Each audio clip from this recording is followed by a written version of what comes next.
ser? Iniciando.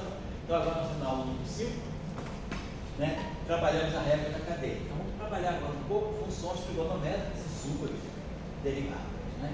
Só para reaquecer um pouquinho a regra da cadeia, vamos supor um outro exercício aqui, só para dar mais um treinamentozinho de regra da cadeia. Suponha que eu tivesse uma função, agora vamos trocar para não ficar sempre viciado em RPG. Vamos dizer que eu tenho uma função R de x, que seja raiz quadrada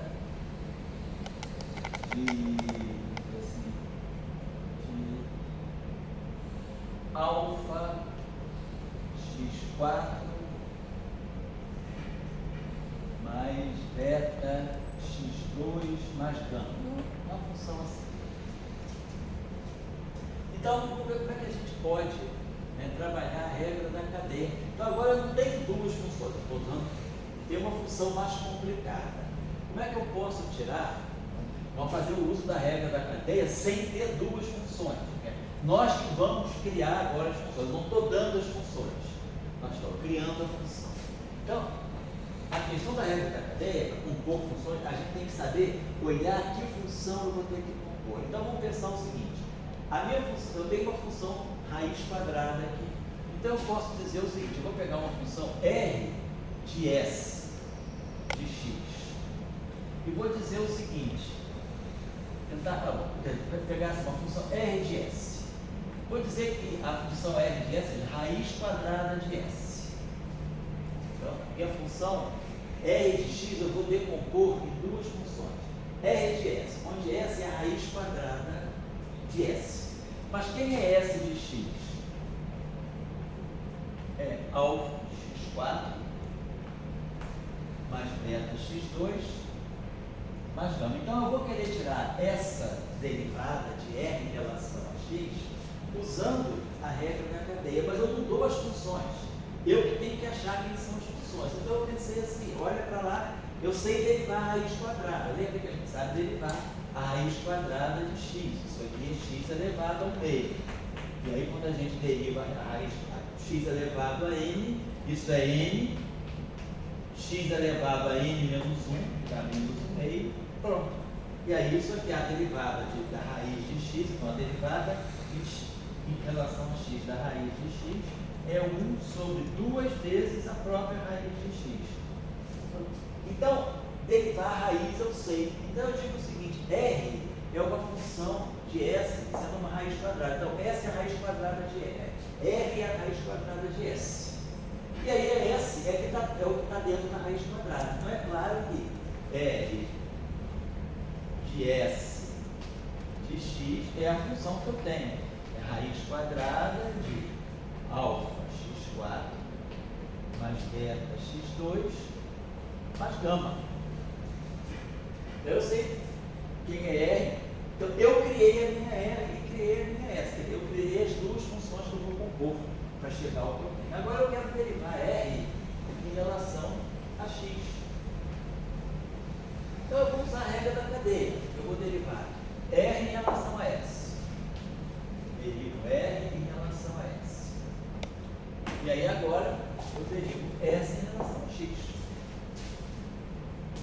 E aí eu dou o que eu quero. dr dx, ó, dr ds, ds dx, ds com ds cancela, fica dr dx. E aí agora é muito simples. Eu sei derivar R em relação a S? Sei. A derivada de R em relação à raiz de S, quer dizer, derivar R em relação a S é isso aqui. É derivar R em relação a S, é derivar S ao meio em relação a S. É a derivada da raiz quadrada. É seguir essa regra aqui. Que então é 1 sobre 2 vezes a raiz quadrada de S. Então eu criei agora esse R de S. E aí eu sei derivar R em relação a S, é só seguir aquela regra ali. É a mesma coisa que derivar a raiz de x em relação a x. É derivar a raiz de S em relação a S. Dá 1 sobre 2 raiz de S. Então isso aqui vai ficar 1 sobre 2 vezes a raiz de S. Agora, derivar S em relação a x é derivar esse polinômio. Derivada de S em relação a x vai ficar 4 alfa x 3 mais 2 beta x. A derivada do gama é zero, é uma constante.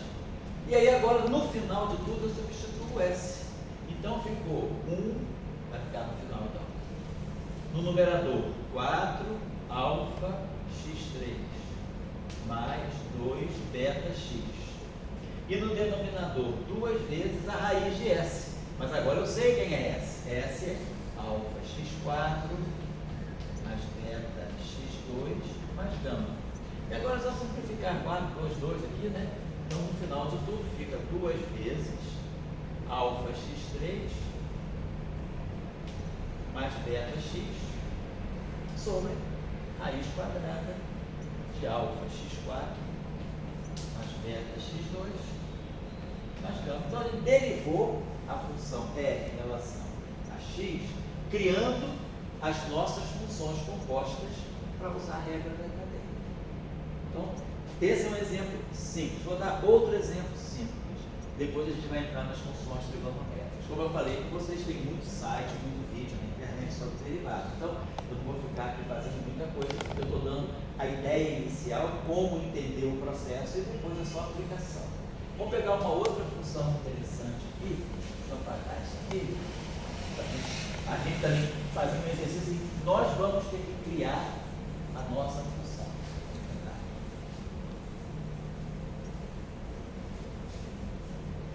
Vou pensar assim, pegar uma função, vou chamar uma função t de uma variável, vou usar t de uma variável, uma outra letra, uma variável, uma letra grega que é alfa. Derivado, derivados de t em relação a pegar uma função. T é uma função de u. U é uma variável, que pode representar muitas coisas, e t é a função desse u. Então vamos lá, vamos escrever uma função t de u aí que seja interessante. Deixa eu pensar assim. Para não ficar repetindo exemplo muito simples, né? Vamos pegar a seguinte coisa.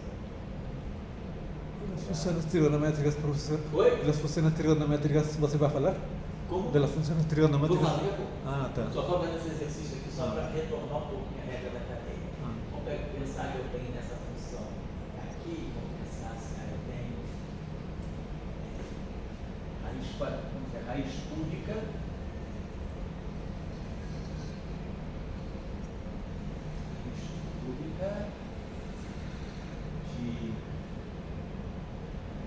da raiz de u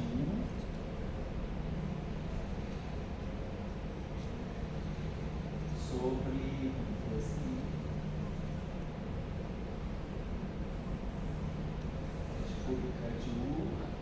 raiz cúbica da raiz de u sobre u mais 1. Vamos ver que eu tenho isso aqui. Então, raiz cúbica da raiz de u sobre u mais 1. Então, eu quero tirar a derivada de t em relação ao u. Então, nós estamos buscando. Então, vamos usar. O que nós sabemos? Nós sabemos derivar raiz quadrada, raiz cúbica, nós sabemos essa regra.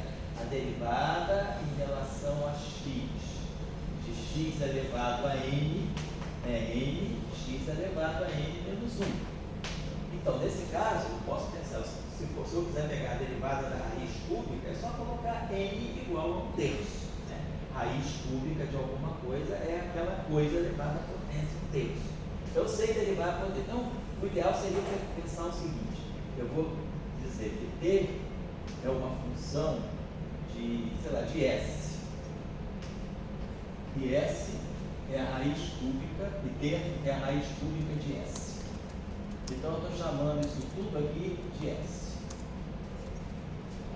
E aí, agora eu posso pensar o seguinte: s de u é raiz quadrada de u sobre u mais 1. Então, eu joguei tudo que está dentro da raiz quadrada, eu chamei de uma função s. E essa função s de u. Então, se eu substituir t de s de u, eu vou ter exatamente isso. No lugar do s, aqui da raiz cúbica de s, é só colocar isso aqui. Então, o t, então, essa função t de u é a mesma coisa que t de s de u. E aí eu quero derivar t em relação a u. Então vamos fazer a regra da cadeia. A derivada de t em relação a u é a derivada. Então, então é a derivada de t em relação a s. Eu escrevi t em função de s e agora eu escrevo s em função de u. E a derivada de s em relação a u. Então está lá a regra da cadeia. S com s cancela, fica dt de u. Então vamos lá. Quem é a derivada de t em relação a s? É seguir essa regra aqui, ó. T de s é s elevado a 1/3. Isso é raiz curva. Como é que a gente deriva uma função potência? A derivada de t em relação a s vai ser, a gente desce essa potência aqui, desce 1/3, e fica assim, s elevado a 1/3 menos 1. 1/3 menos 1 é menos 2/3. Então fica 1/3 de s elevado a menos 2/3. Mas s elevado a menos 2/3 é a mesma coisa que 1 sobre s elevado a 2/3. Só vai no denominador com a potência positiva. Então eu sei que minha derivada de t em relação a s. Está lá. Então derivei t em relação a s. A derivada de t em relação a s foi derivar a função raiz cúbica de s. Que me deu então no final do dia 1 sobre 3 vezes s elevado à potência 2/3. Mas agora eu tenho que derivar s em relação a u. Aí nós aprendemos a derivada do quociente de duas funções. É a derivada do que está aqui em cima, então vai ficar a derivada do quociente, a derivada de s em relação a u, vai ficar a derivada do numerador. Vamos escrever a derivada assim que é. Então vai ficar a derivada da raiz de u vezes isso, né? Lembrar como é que a gente deriva, né? Lembrar como é que a gente deriva uma fração, derivada em relação a x de f sobre g. A gente usa a derivada assim, linha, né? A derivada de f vezes g menos f derivada de g sobre g2. Estou usando linha para representar, para não ficar escrevendo assim dt ds, eu poderia colocar t', né? Bom, a derivada do quociente é a derivada do numerador vezes o denominador, menos o denominador, derivada, menos o numerador, derivada do denominador sobre o denominador ao quadrado. Então eu tenho que derivar raiz de u, vou botar assim, ó, raiz de u, linha, quer dizer, a derivada da raiz de u vezes g, que é 1 mais 1. Agora, menos f, que é a raiz de u, vezes a derivada de g. Vou pegar 1 mais 1, derivada, sobre g ao quadrado. 1 mais 1 ao quadrado. É a função que está no denominador ao quadrado. Né? Então, a derivada da raiz de u, nós já estamos cansados de saber. A derivada da raiz de u é 1 sobre 2 vezes a raiz de u. É a regra da derivada da raiz. Vezes no numerador, 1 mais 1. Menos raiz de u. Agora, a derivada de 1 mais 1, a derivada de u é 1. A derivada de u em relação a u é 1. E a derivada de 1 é 0. Então fica só a raiz de u. Essa derivada aqui em relação a u dá 1. E no denominador, 1 mais 1 ao quadrado.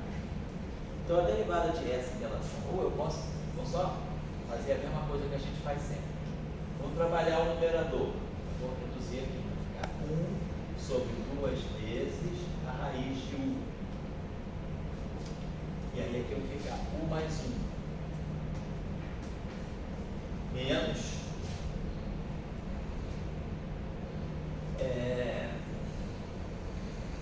2 vezes 1. Né? Então, olha só, 1 mais 1 sobre 2 vezes a raiz de u é o que está aqui, 1 mais 1 sobre. E aí, menos isso aqui, menos raiz de u.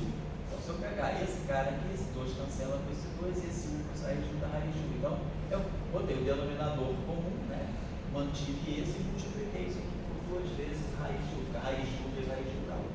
O denominador ficou U mais 1 ao quadrado.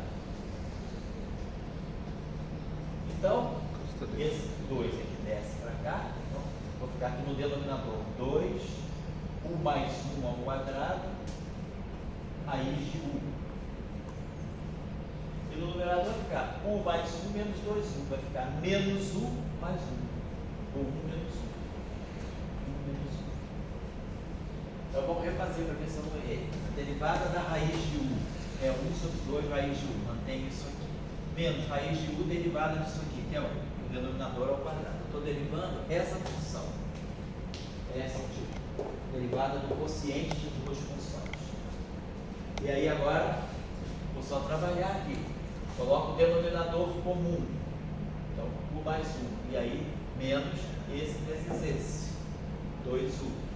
Sobre U mais 1 ao quadrado. Então, esse carinha aqui, o denominador daqui junta com o denominador. E aqui U menos 2U menos U. Faz. Então, no final de tudo eu sei, então, quem é a derivada de T em relação a U. É dt ds. Eu tenho 1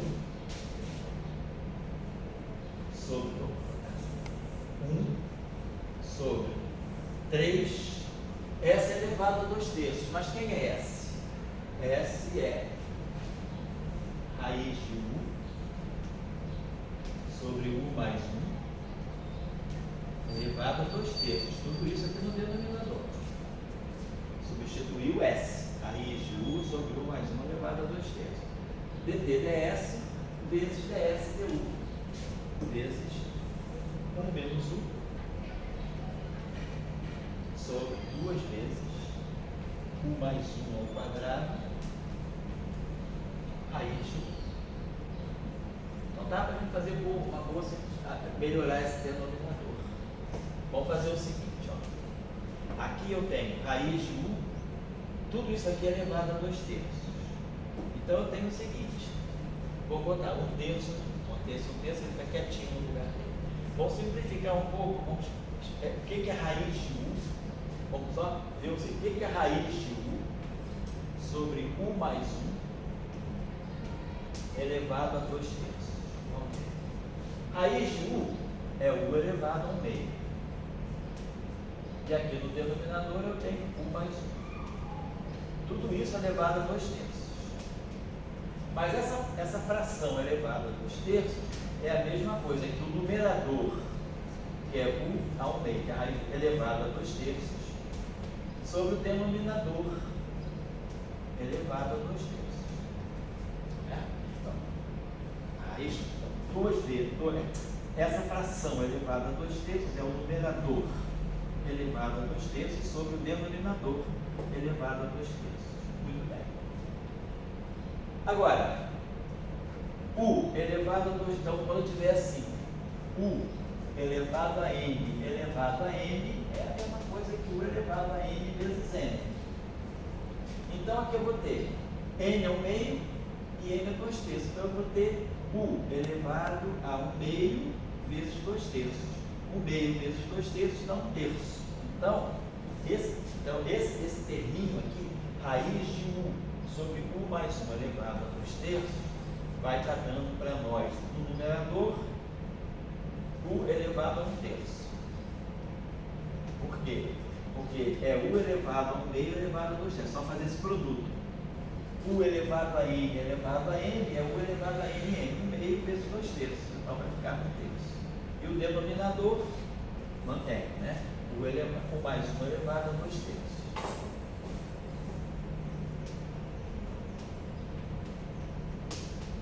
Então isso aqui é isso aqui. Então vamos colocar aqui. Então, raiz de U sobre U mais 1 elevado a 2/3 é a mesma coisa que U elevado a 1/3 sobre U mais 1 elevado a 2/3. Vamos colocar aqui.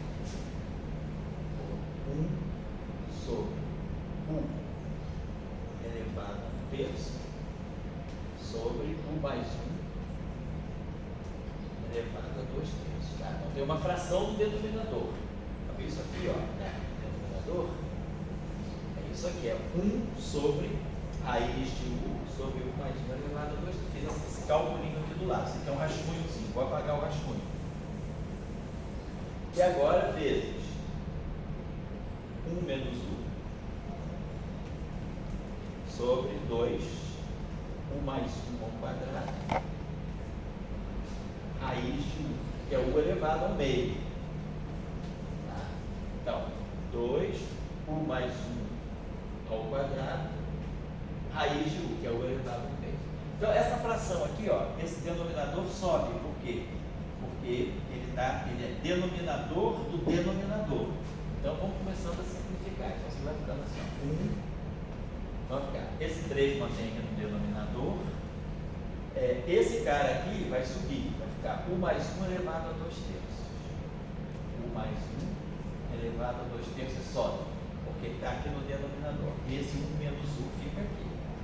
Então, fica U mais U, U mais U elevado a 2 terços vezes U menos 1 menos U.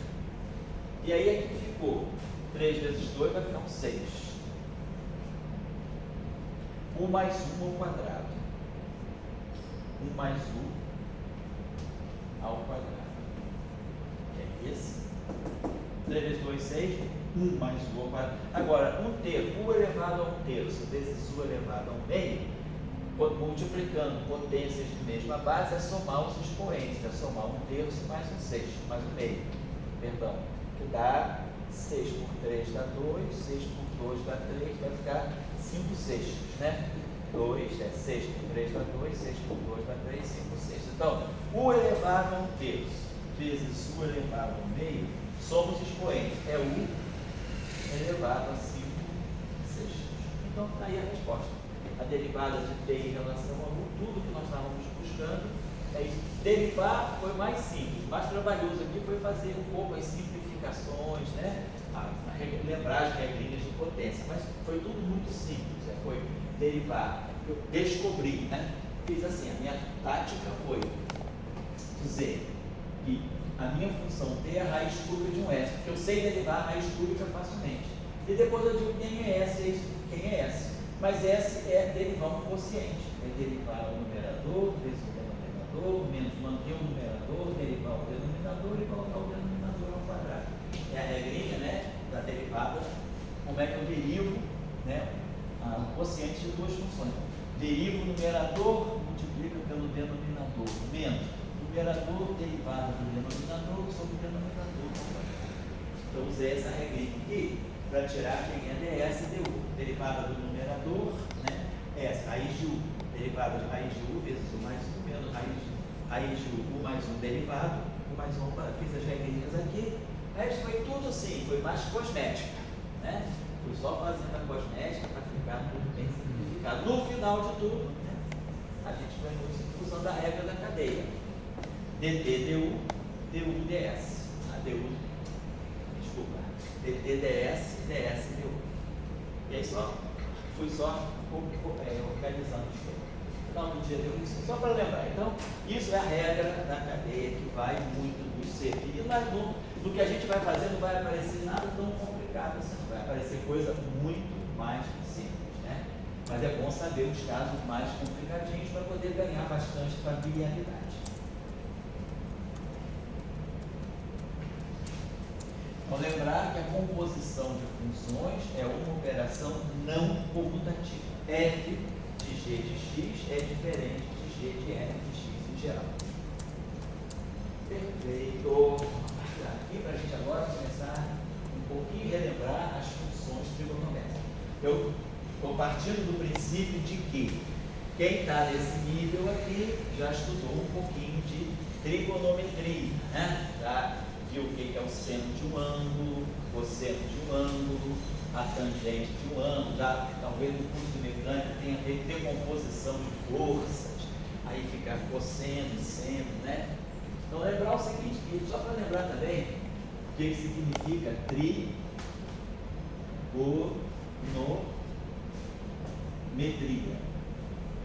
Então a palavra é grega, né? Ela é formada de esse prefixo, essa raiz, esse radical e esse radical. Tri é 3. Cronos é ângulo em grego, né? Ângulo. E metria é medida. Mais 3 ângulos formam um triângulo.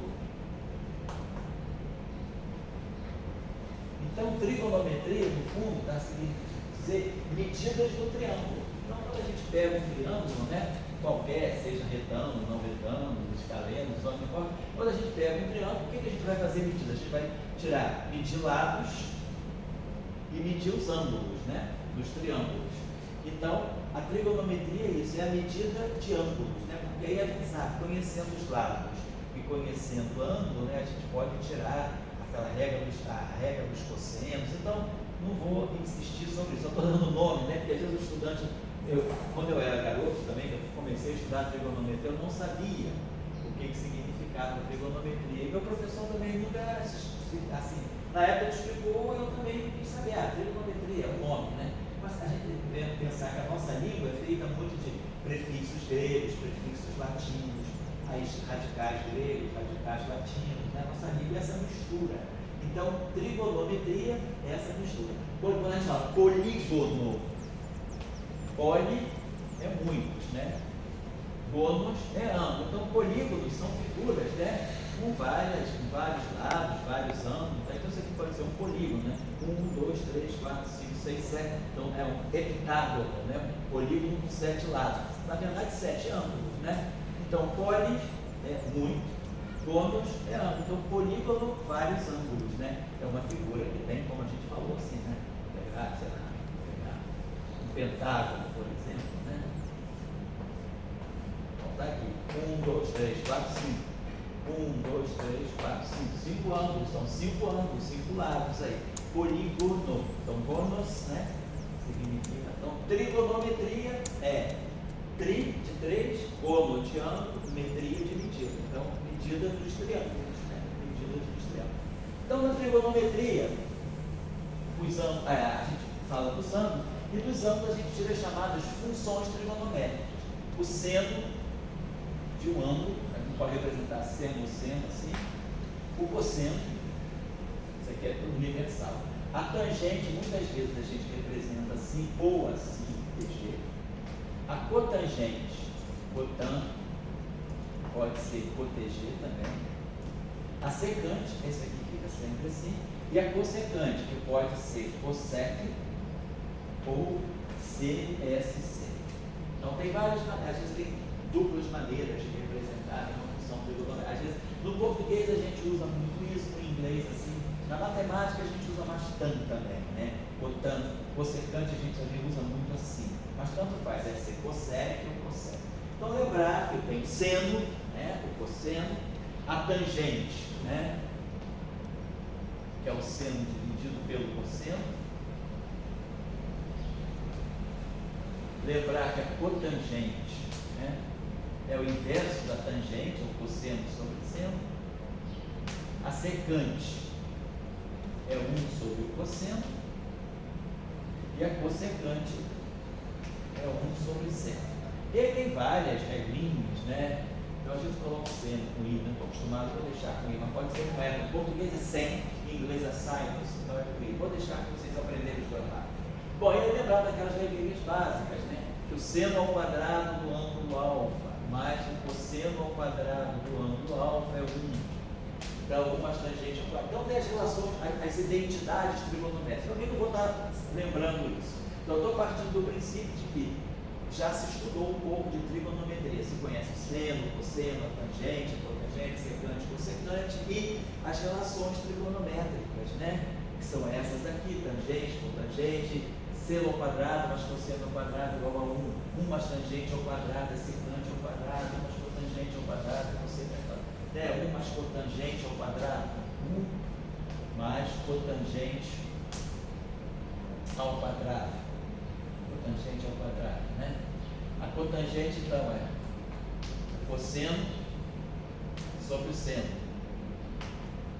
Então, fica seno ao quadrado, então isso aqui fica no denominador seno ao quadrado, e aí no numerador vai seno ao quadrado mais cosseno ao quadrado, que é igual a 1. Então, isso aqui vai dar 1 sobre seno ao quadrado, é a cossecante ao quadrado. Então tem essas relações que eu não vou estar usando aqui, não vão ser importantes para nós no momento, mas só para lembrar. Então, lembrado que são as funções trigonométricas e as suas relações, as identidades, chamadas identidades trigonométricas. Eu quero chamar a atenção o seguinte: quando a gente definia a função f de x, quem já estudou, seno de x, então pegar a função seno de x, lembrar que esse x ele está expresso em radianos. Isso aí dá um pouco de confusão, expresso em radianos. Radianos é uma unidade de ângulo que é adimensional, ela não tem dimensão. Vamos lembrar assim, o que é o radiano? Um desenho círculo. Né? E aí, o que eu vou pegar, por exemplo, pegar um raio aqui com um certo ângulo, que eu vou chamar de ângulo θ. Em física e matemática, muitas vezes a gente gosta muito de representar ângulos por letras gregas, alfa, beta, gama. Uma letra que aparece, um símbolo grego que aparece muito para representar ângulo é o θ. Né? Aqui em grego é θ, né? É aquela tem um som de TH, θ, né? Então, θ, né? Pitágoras, né? θ. Então, θ é o ângulo. Pode ser alfa, beta. Estou só dando que já falei com vocês. Tá no ensino médio é bom pegar na internet aí as 24 letras do alfabeto grego. A gente não usa todas, mas a gente usa muitas delas. Então, é bom conhecer as letras. Então, ângulo θ. O que é o ângulo θ medido em radianos? O ângulo ele subtende esse arco aqui. Esse arco aqui que é medido em metros, né? Então, o meu ângulo θ expresso em radianos, a gente representa por RD. Então, o ângulo θ em unidades de radiano é esse arco aqui, esse comprimento de arco, dividido pelo raio. Então, esse ângulo aqui, né? Quer dizer, esse ângulo medido em radiano, ele é o comprimento desse arco dividido pelo raio. Comprimento é metro, raio é metro, então fica sem divisão, não tem metro, não sobra nada. Então, o ângulo em radiano é um ângulo adimensional. E ele vai desde zero, quando ele está deitado aqui, o ângulo é zero, vai crescendo aqui, é 90 graus, 180 graus, vai crescendo 270 até a gente voltar a 360 graus. E expresso em radianos, né? Então a gente já sabe, 0 graus é 0 radiano. 90 graus, né? 90 graus está aqui, é esse arco aqui. O ângulo de 90 graus pega esse arco. Esse arco é um quarto de círculo. O tamanho do círculo, né? O perímetro do círculo é 2π vezes r.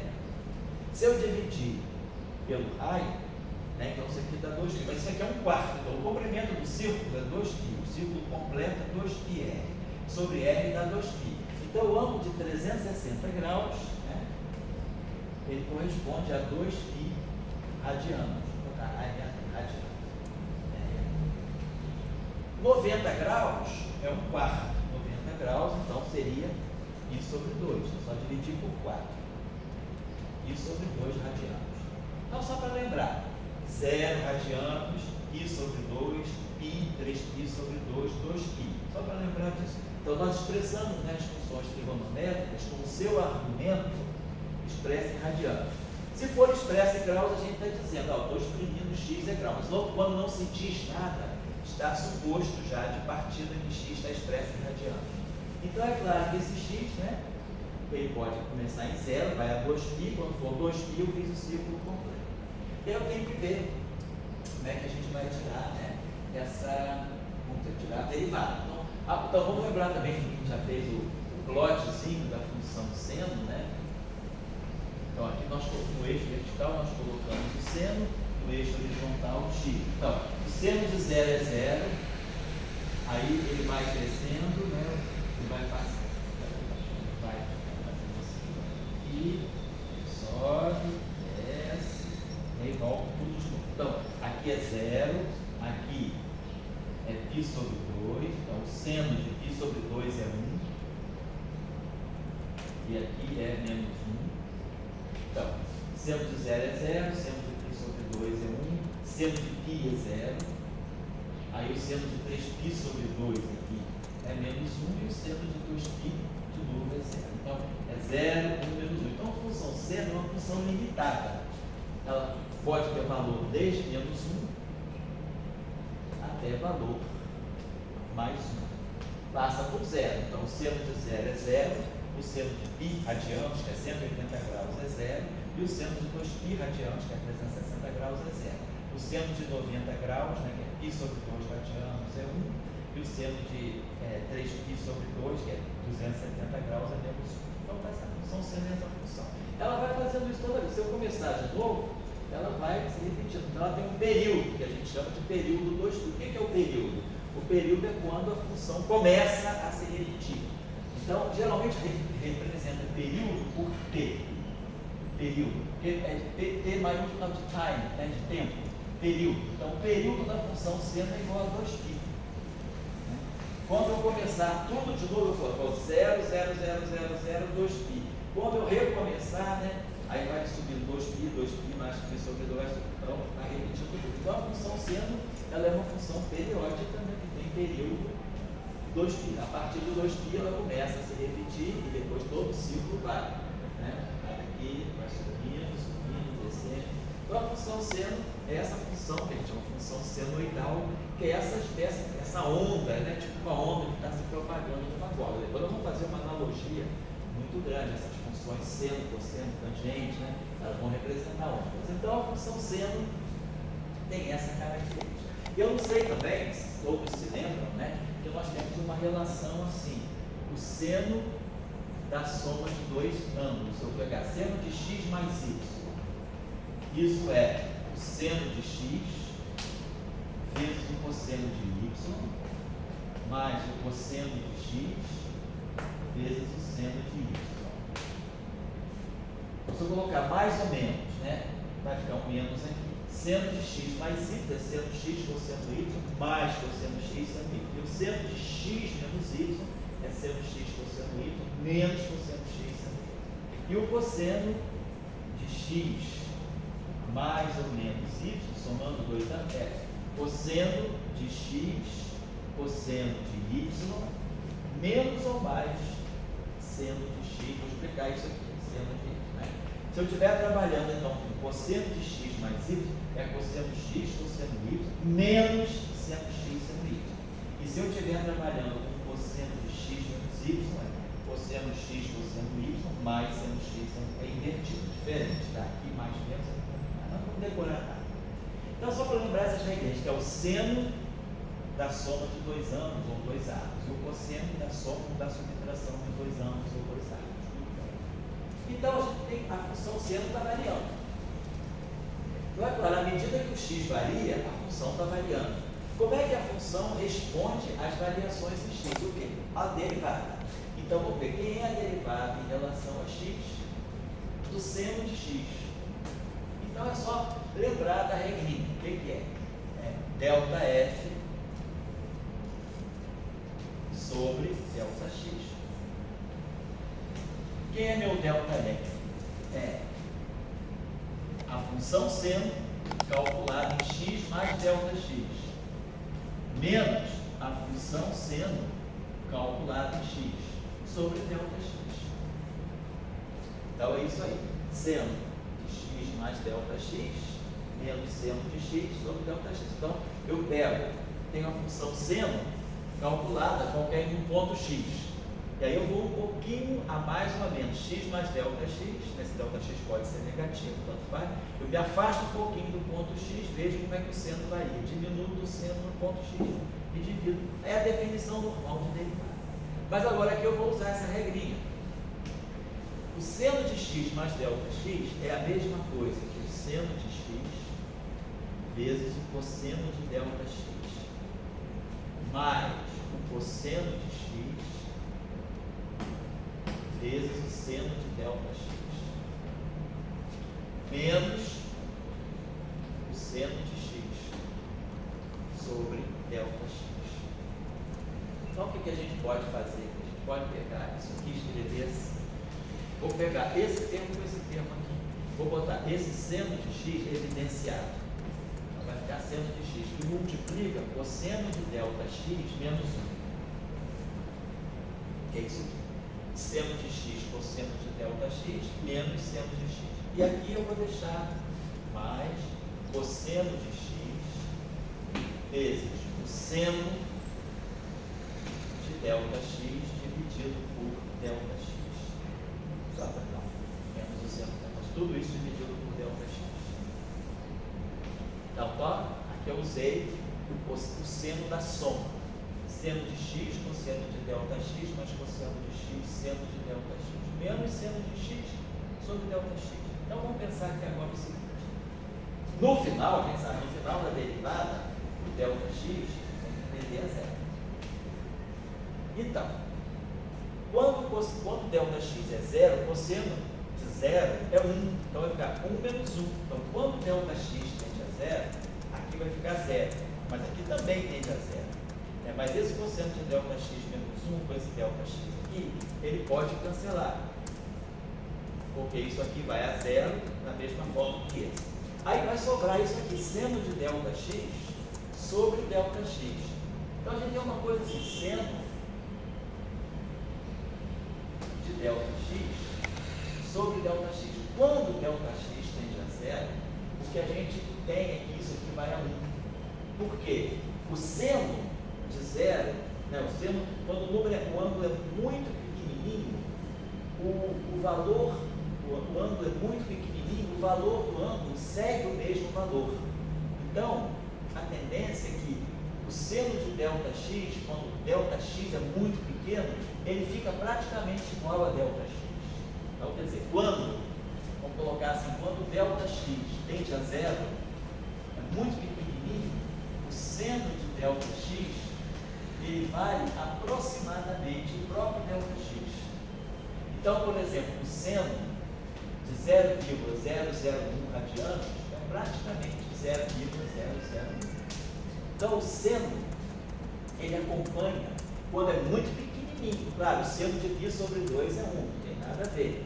Mas quando o ângulo é muito pequenininho, tendendo a zero, o valor do seno acaba virando o próprio ângulo. Ele desaparece. O seno de 0,0001 é 0,0001. E a mesma coisa acontece com o cosseno. Quando o delta x tende a zero, o cosseno de delta x, quando delta x tende a zero,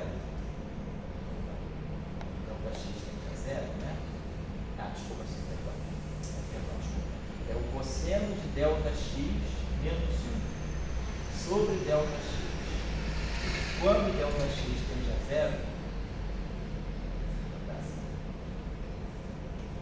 quando delta x tende a zero, esse cosseno de delta x menos 1 sobre delta x, ele vale praticamente 1.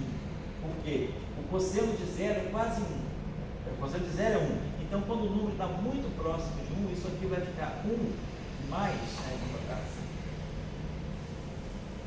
dessa outra forma. O cosseno de delta x, quando delta x é muito pequenininho, não sei o que acontece, deve botar a mesma coisa, tá? Quando delta x, quando delta x tende a zero, o cosseno de delta x, ele fica aproximadamente 1 mais delta x. Quando o ângulo é muito, então, por exemplo, o cosseno de 0,001 é aproximadamente 1 mais 0,001, ou seja, 1,00. É aproximadamente. Então, a gente tem essas regras de aproximação. Quando o ângulo é muito pequenininho, próximo do zero, o valor do seno é o próprio ângulo. E quando o cosseno de um ângulo muito pequenininho, o ângulo é muito pequenininho, o cosseno tende a 1 mais o valor do ângulo. Então, esse cosseno de delta x, ele fica 1 mais delta x. Então, usando essas regrinhas que nós aprendemos agora, que eu estou ensinando para vocês agora. Não demonstrei, mas estou só dando esse resultado. Então, a gente está mostrando o seguinte.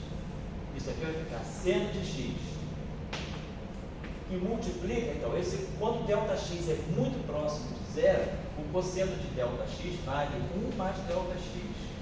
E aí tem esse menos 1 aqui, sobre delta x. E aqui vai ficar mais cosseno de x vezes o seno de delta x. Então, esse 1 cancela com esse 1.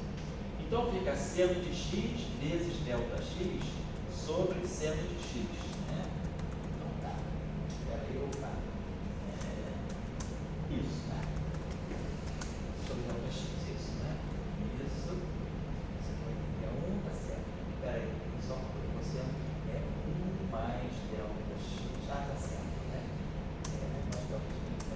Tende a delta x. Espera aí, só para. Perdão. Quando delta x tende a 0, né? Tá certo. É a regra diferente, perdão. O cosseno de delta x, ele é aproximadamente, eu errei aqui, tá? Perdão. Quando delta, vou botar essas duas regrinhas aqui. Quando delta x tende a 0, o seno de delta x é aproximadamente próximo de delta x. Isso estava certo. Quando delta x tende a 0, corrijam aí por favor. O cosseno de delta x, ele tende a 1 mais delta x ao quadrado. Tá certo? Sobre 2. Tem essa regrinha aqui, o cosseno é 1 mais meio do delta x ao quadrado. Então, quando o ângulo é muito pequenininho, o seno de delta x é o próprio delta x. Mas o cosseno de delta x é 1 mais delta x ao quadrado. Então, sobre 2. Então, isso aqui fica delta x. Então, corrijam isso, por gentileza. Né? Essa regra aqui é que está valendo. Quando o delta x é muito pequenininho. Então, eu vou escrever tudo de novo. Então, vai ficar seno de x. E aí vai ficar cosseno de delta x é 1 mais 1 meio do delta x ao quadrado. E aí tem o menos 1. Isso é o cosseno de delta x, quando o delta x é muito pequenininho, tende a 0. E aí vai ficar mais cosseno de x vezes o seno de delta x. E tudo isso aqui dividido por delta x. Então esse 1 cancela com esse menos 1. Mas aqui eu tenho delta, então nesse termo aqui vai sobrar delta x ao quadrado sobre delta x. Então sobra um delta x.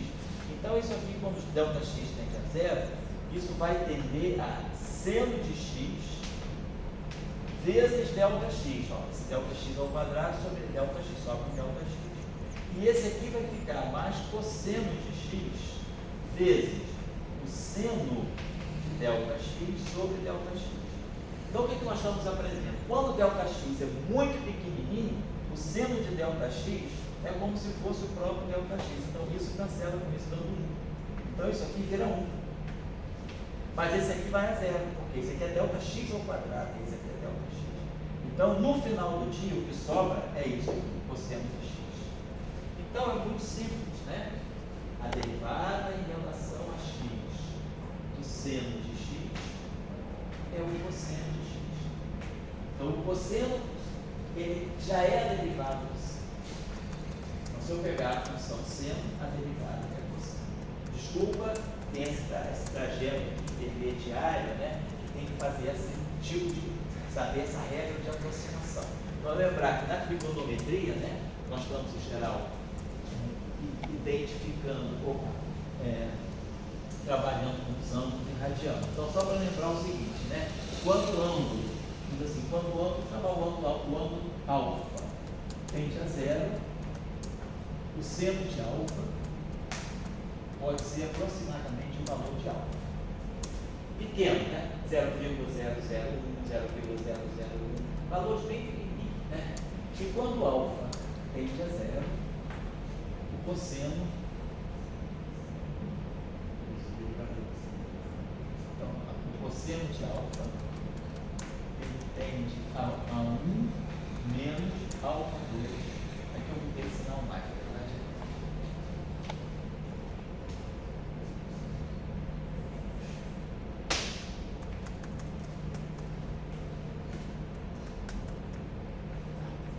Então fica mais ou menos isso. Quando o ângulo é muito pequenininho, tendendo a 0, o seno é o próprio seno, é o próprio ângulo. E o cosseno é 1 menos o ângulo quadrado sobre 2. Então, por exemplo, o cosseno de 0,0001, né? Que é o cosseno, na verdade, de 10 a menos 3. Né? Ele vai ser aproximadamente 1 menos 10 a menos 6 sobre 2. E o seno de 10 a menos 3 é aproximadamente 10 a menos 3. Então, vamos logo, é bem menor que é 10 a menos 2, 10 a menos 3, é uma boa aproximação. Então, quando tende a 0, a gente fica, o cosseno vira 1 e o seno vira 0, quando o alfa realmente é 0.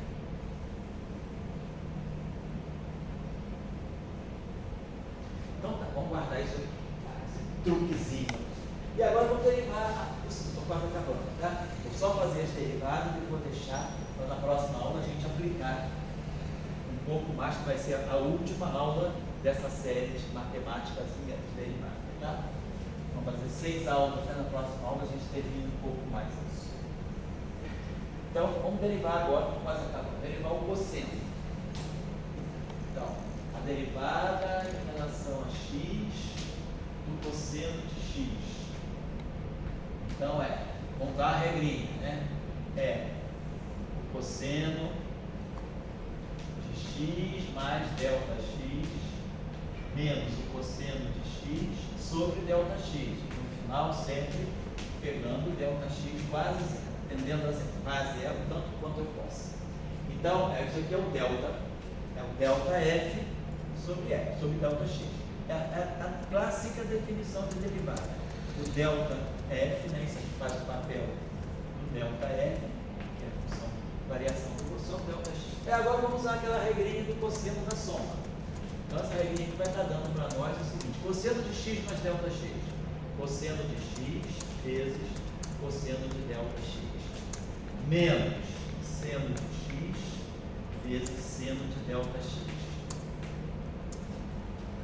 Menos cosseno de x sobre delta x. Então usei aqui a regrinha do cosseno da soma. Cosseno A, cosseno B, menos seno A, seno B, sobre delta x. Bom, fazer as maturações agora. Eu tenho esse cosseno aqui, esse cosseno. Então eu vou ter o seguinte: cosseno de x, eu posso evidenciar e ele vai ficar aqui, menos 1 mais cosseno de delta x.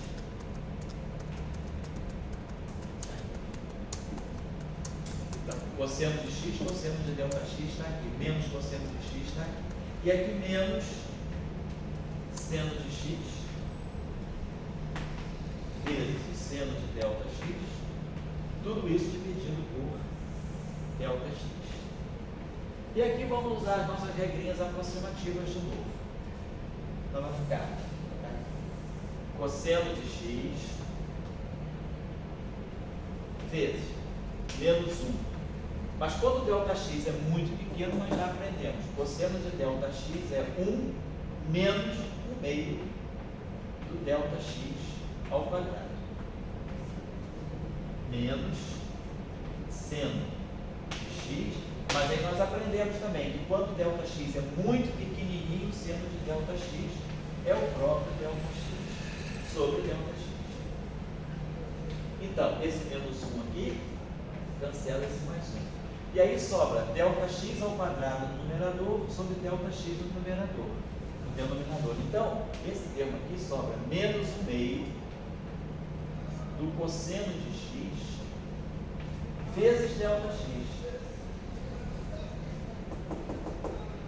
Então, cosseno de x, delta x ao quadrado sobre delta x, sobra o delta x.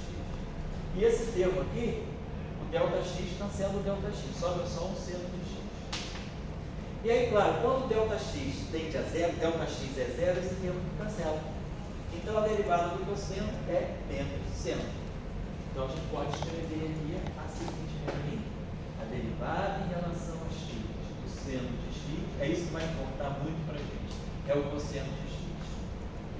E a derivada em relação a x do cosseno de x é menos cosseno de x. Acabou-se.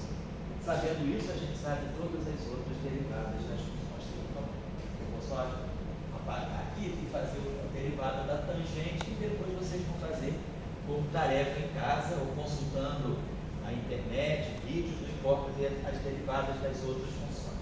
Então a derivada em relação a x, estou quase acabando, só para não desanimar, a derivada em relação a x da tangente de x.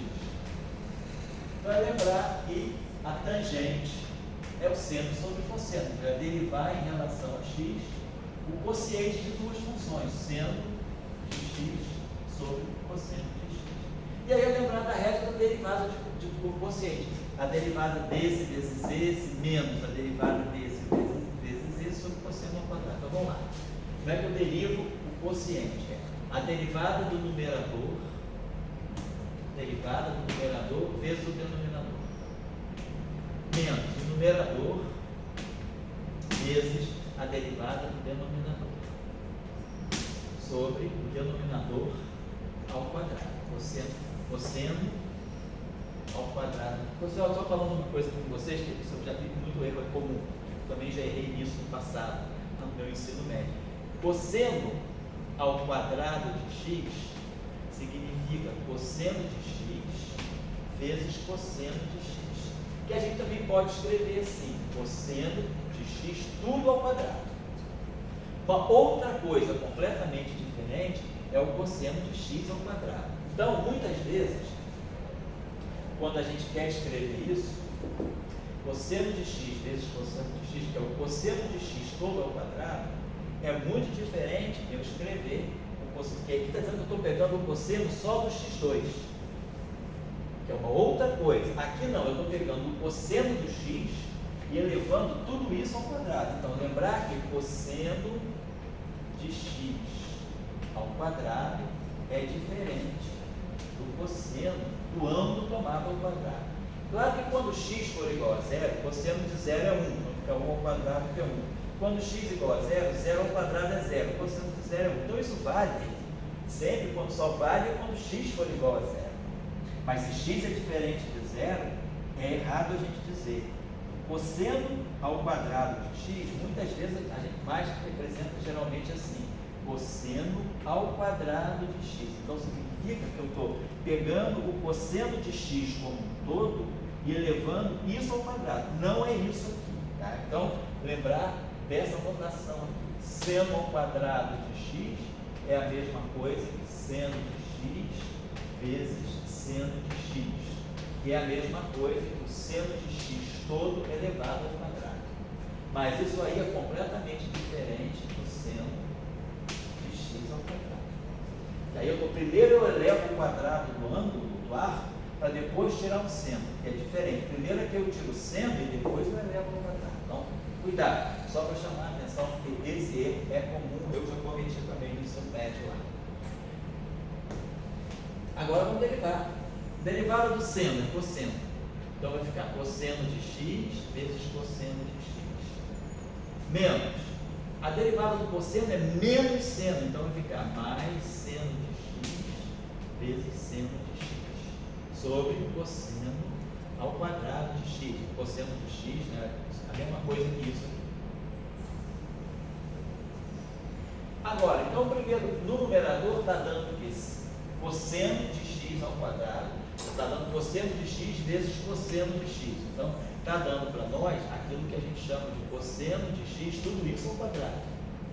Acho que a gente prefere grafar com simplicidade para evitar o parênteses. A gente, por convenção, escreve assim, cosseno ao quadrado de x, mais seno ao quadrado de x, sobre cosseno ao quadrado de x. Seno ao quadrado mais cosseno ao quadrado é 1. E aí aqui fica cosseno ao quadrado de x, que é a mesma coisa que 1 sobre cosseno de x, tudo isso é elevado ao quadrado. Mas 1 sobre cosseno é a secante. Então isso aqui dá a secante ao quadrado de x. Então a derivada da tangente de x, fica só, termino por aqui, a derivada em relação a x da tangente de x é a secante ao quadrado de x, que é a mesma coisa que 1 sobre o cosseno ao quadrado de x. Lembrando, vou ser chato e falar isso de novo. Cosseno ao quadrado de x não é cosseno de x2. Cosseno ao quadrado de x é igual a cosseno de x elevado ao quadrado. Tá? Só isso. Então, desculpa se a aula de hoje foi muito assim, só com resultado, não tivemos aplicação. Na próxima vez nós vamos justamente, agora conhecendo as funções trigonométricas e a regra da cadeia, nós vamos fazer aplicações e vamos ver na próxima aula como seno e cosseno estão levando a propagação de ondas, né? Então, por que o seno e o cosseno são bons para representar fenômenos propagatórios? E isso vai levar, depois, vai ser muito útil na ideia de campo, porque o campo é alguma coisa que se propaga. Então, o campo livre, ele vai se propagando como uma onda livre. E aí, seno e cosseno vão ser fundamentais para a gente trabalhar os campos clássicos, né? E depois também os campos quânticos. Então, por isso que a gente fez todo esse esforço, né? Dessas 5 primeiras aulas, para recapitular, para quem já sabe, para introduzir, para quem não sabe, o conceito de derivada. Na próxima vez, nós vamos trabalhar um pouquinho mais o setor trigonométrico e vamos fazer algumas aplicações de regra da cadeia em problemas mais concretos, não ficando só assim, no abstrato do seno de x tangente ou função f de g de x, vamos dizer, quem é x, quem é f. Então, vamos fazer problemas mais aplicados, por exemplo, digamos assim, qual é a relação, por exemplo, entre inflação e taxa de juros. Então, a gente pode dizer, só um exemplo assim, trivial, né? Vamos dizer que a taxa de juros a gente chama de T, a taxa de juros, né? Que é ditada pelo Banco Central. Ela vai ser função da inflação. E a inflação pode ser função do tempo. Então, como é que a taxa de juros varia com o tempo? Lembrando que a taxa de juros é função da inflação. Ela vai ser organizada de acordo com a inflação. A inflação aumentou, a taxa de juros aumenta, porque a gente não tem inflação. Então, a taxa de juros ela é a função da inflação. Mas a inflação varia com o tempo. Um mês, a inflação pode ser, já houve no Brasil inflação diária, né, antes do plano real. Então, a gente tinha hiperinflação, que era inflação todo dia.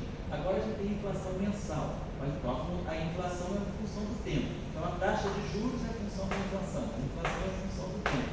Então, no fundo, a taxa de juros é uma função do tempo via inflação. Então eu tenho uma função composta, uma função taxa de juros em função da inflação e a inflação em função do tempo. Então, vamos trabalhar exemplos assim, mais concretos, para a gente ver como se usa o conceito de derivada de função composta, né? E depois, claro, aplicar também no fenômeno ondulatório. E na próxima aula nós vamos também trabalhar um conceito muito simples, que é só para finalizar, mas ele é muito simples, porque tudo que nós fizemos agora, isso aqui já vai sair automaticamente, que é o conceito de derivadas parciais. As derivadas parciais, vamos introduzir na próxima aula, ela é um conceito muito simples. É quando uma função, chama essa função de f, ela é a função de duas variáveis. Ela pode depender do tempo, por exemplo, pode depender da posição. Então, eu tenho uma função que tem duas variáveis. Então, se eu congelar uma função, uma variável, eu vejo como a outra altera a função. E se eu congelar essa outra variável, eu vejo como essa função. Então, eu tenho as chamadas derivadas parciais, que a gente denota assim. A derivada parcial de f em relação a t é ver como a função f varia só se eu mexo no tempo, não mexo nessa coordenada. E a derivada parcial em relação a x, eu quero ver como é que essa função muda quando a variável, quando a coordenada muda sem mexer no tempo. E depois tem a derivada mista, a derivada segunda, que é quando eu mexo simultaneamente no tempo e na posição. Então, nós vamos aprender a ideia de derivadas parciais, para funções de mais de uma variável. Simples até. As regras de derivação são as mesmas. Então, quem sabe derivar, sabe fazer tudo isso aqui. Tá? Não tem problema. Então, na próxima aula, a gente vai finalizar essas 6 aulas introdutórias sobre derivados, para depois, então, voltar ao curso de campos, né? Aí vai ser campos 3, né? Aí vai ser, em vez de ser campos para teens, vai ser campo para adultos, né? Vamos começar a fazer campo de gente grande usando o ferramental, né, os conceitos matemáticos e as técnicas matemáticas para ter essa primeira introdução. Então, esse aqui está sendo mais ou menos assim a nossa agenda para a próxima vez. Então, na próxima vez, tchau, vai ser sábado também, e aí eu vou fazer a aula 6, pode ser que ela seja um pouquinho mais longa do que o normal, tá? Mas talvez 1h30, tá bom? Tá. Então, obrigado a todos. Tá. Obrigado.